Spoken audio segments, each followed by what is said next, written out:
did you first feel about Soul Center when you walked through the doors? I'll never forget that either. I had been on tour, so to speak, going to a whole bunch of spiritual centers around the country. And when I got here, after having been to a lot of different spiritual centers, it felt like home. It felt really comfortable, and home and comfortable and beauty and love is what we're all about.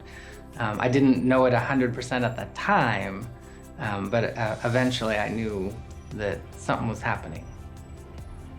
I have to say it was one of the serendipities and the synchronicities that just, I already knew, not consciously with my surface mind, but my body already knew, which is why I didn't even hesitate, because probably about 6 months into speaking here, maybe a little longer, after I had been going to all these other spiritual centers, I was thinking, like, am I gonna take a pulpit full time?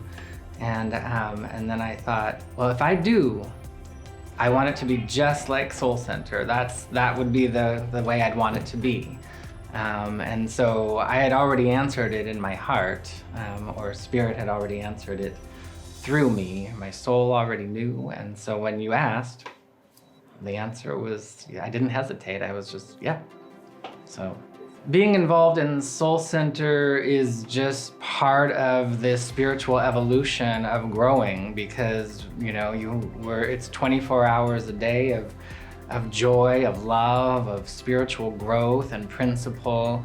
And most of us on the spiritual path are just at the very beginning. Even people who have been on the path for decades or a lifetime, it's just the beginning, and there's so much more to grow and glow and experience, because God is enormous and we're just scratching just the surface.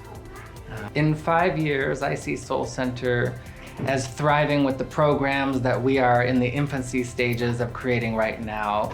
The classes, the chaplaincy program, the prayer, and just a greater and grander version. My favorite thing about being a spiritual director is the people. They feel like family. I feel a heart connection to everybody. We bring out the best in people. We're there in the good times and in the challenging times. And I do not for one moment ever take it in a cavalier manner how important, there's nothing more important than being there for people at first cause of our beingness, which is our spiritual nature. The number one thing I would recommend, in addition to prayer and meditation, is cultivate joy.